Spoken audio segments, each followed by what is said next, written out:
Vikipikwa vikapikika, sina budi kuweza kuwapakulia, na karibu tunaweza kuwapakulia habari kuhusiana na vurugu 3 ambayo inazidi kupangwa, na tunajua kwamba Oga Obinna ndio amekuwa akipanga hizi vurugu ambazo zimekuwa zikifanyika, ama hii michezo ya kuweza ya boxing pale, na unapata kwamba vurugu 3 inazidi kupangwa na kuna hawa watu ambao wataweza kutake part kwa vurugu 3 na wengi wa Kenya wanangoja kuona nini kitaweza kufanyika, nani atakuwa anaweza kuibuka na ushindi. Na hakikisha tu kwamba umeweza kusubscribe na umering kengele to turn on notification, ndio ndiposa napoachilia habari zaidi sawia na hizi ama zaidi kabisa, basi unakuwa wa kwanza kuweza kuzipata. Andrew Kibe, ukipenda Kife. Sisi tunamfahamu Andrew Kibe, na Andrew Kibe ameweza kukubali wito wa Peter Salasya ambaye ni mbunge wa kule Mumias Magharibi, na wataweza kuwa kwenye vurugu 3.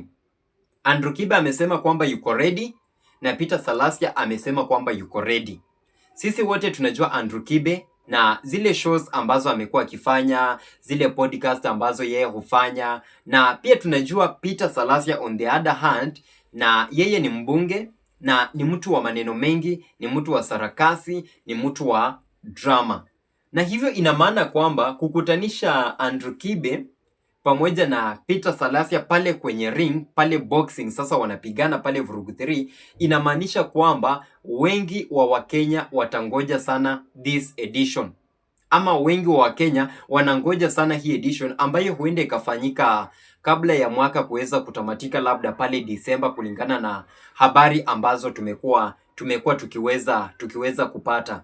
Na kumbuka kwamba hii imeweza kutokana tu pindi baada tu ya Andrew Kibe kuweza kusema maneno fulani kuhusu Steve Osimbo Boy na kuweza kumdhalilisha sana kulingana na maoni ya watu, ama kulingana na namna ambavyo watu waliweza kusema.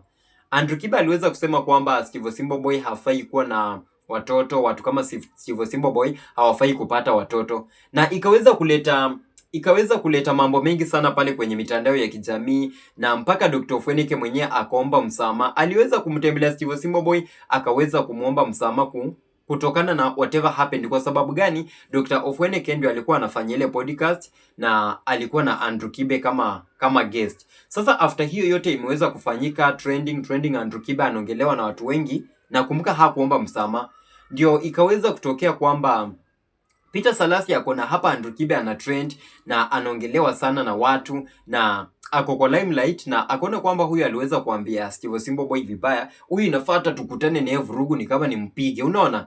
Na later on ndio Andrew Kibe akaweza kukubalia, na kwa hivyo wakasema kwamba it is now official, watakuwa kwa vurugu 3, so unaona? So according kwa wewe, ama kulingana na wewe, unaona kwamba Andrew Kibe ataweza kushinda hii vurugu 3, ama unaona kwamba Peter Salasya mbunge ataweza kuibuka na ushindi? Waachilia maoni yako pale kwenye comment section, na ensure kwamba umesubscribe so that whenever we upload ama whenever we have videos, you'll be among the first people to get to know what is happening. Nafahamika kama Director Dasi. Shukran.